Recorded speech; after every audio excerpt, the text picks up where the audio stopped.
Hello friends, स्वागत है आपका क्यूरियोसिटी कॉर्नर में। रात के आसमान में इतने सारे तारे जिन्हें देखकर ऐसा लगता है कि ये किसी अप्सरा की साड़ी का पल्लू है जिसमें इतने सितारे जड़े हुए हैं। नीले से रंग का खूबसूरत दिखने वाला अंबर खुद में इतने राज लिए बैठा है जो हर कोई नहीं जानता। लेकिन दोस्तों, आपने भी कभी ना कभी तो सोचा होगा कि आखिर इस ब्यूटीफुल से आसमान की असीम सीमाओं में क्या जीवन संभव है जो पृथ्वी से अलग होगा। हमारे साइंटिस्ट की जी तोड़ कोशिश करने के बाद भी हमें आज तक पृथ्वी से बाहर कहीं भी किसी लाइफ के सबूत नहीं मिल पाए हैं। ऐसा क्यों? आइए जानते हैं। अरबों खरब गैलेक्सीज, अनंत तारे और इतना विशाल यूनिवर्स होने के बाद भी एलियन मनुष्य के कांटेक्ट में नहीं आए। ना रेडियो सिग्नल से, ना डायरेक्ट कांटेक्ट से, ना ही किसी अलग मीडियम से एलियंस ने हमसे कभी संपर्क करने की कोशिश की।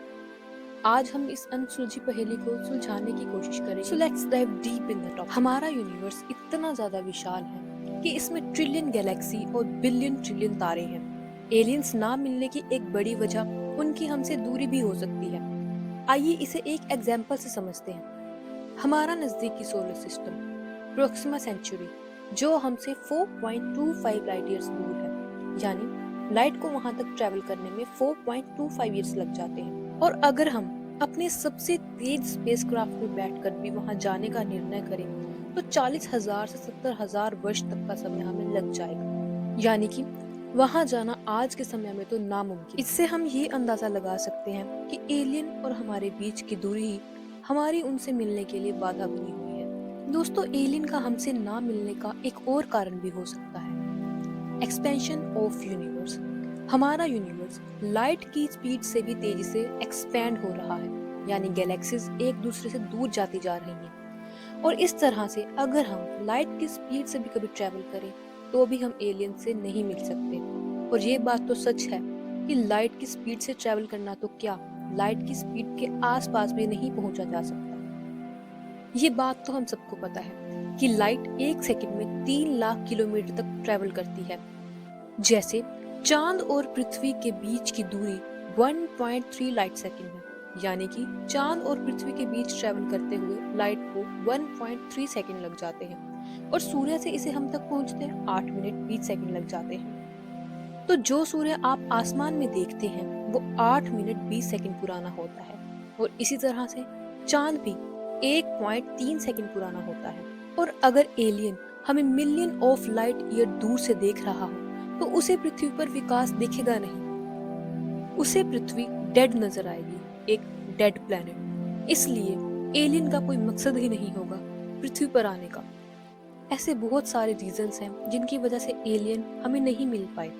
और एक रीजन तो यह भी माना जाता है कि हो सकता है एलियंस हमें देख रहे हों, लेकिन वो अपनी एक्सिस्टेंस का पता हमें नहीं लगाने देना चाहते, इसलिए वो हमसे कांटेक्ट नहीं कर रहे। और कुछ साइंटिस्ट और लोगों का तो ये मानना है कि एलियन फ्यूचर में हमें वैसे ही ट्रीट करना चाहते होंगे जिस तरह से हम जानवरों को ट्रीट करते हैं। यानी कि अगर वो हमसे शक्तिशाली हुए और इंटेलिजेंट हुए तो वो भी हमें कैद करके रख देंगे। वो इस वक्त ह्यूमन बिहेवियर को स्टडी कर रहे होंगे। ये थ्योरी सच है या झूठ, इस बात का अभी तक कुछ पता नहीं चला। लेकिन दोस्तों, एक अमेजिंग बात मैं आपको बताना चाहती हूँ। एडगर मिशेल ने कहा था कि उन्होंने अपने अपोलो 14 मिशन के दौरान एलियंस को देखा और उन्होंने उनसे संपर्क भी किया। उन्होंने दावा किया कि एलियंस ने उन्हें बताया कि वे पृथ्वी पर परमाणु युद्ध को रोकने के लिए आए थे और उन्होंने यह काम सक्सेसफुली कर। मिशेल के बयान के अकॉर्डिंग एलियंस ने रशिया और अमेरिका के बीच न्यूक्लियर वॉर को रोकने का काम किया और ये बात एलियंस ने उन्हें खुद बताई।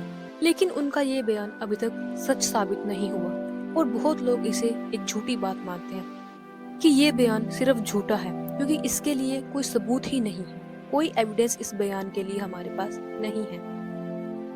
फ्रेंड्स, कुछ लोगों का तो ये भी मानना है कि एलियंस पृथ्वी पर आ चुके हैं और नासा का उनसे कांटेक्ट हो चुका है, लेकिन नासा अपनी सिक्योरिटी के लिए ये बात दुनिया को नहीं बताना चाहती। आपको क्या लगता है कि क्या एलियंस वाकई हमारे बीच में हैं? अपना जवाब कमेंट्स में दें और ऐसी और वीडियोस को देखने के लिए सब्सक्राइब करें क्यूरियोसिटी कॉर्नर को। धन्यवाद।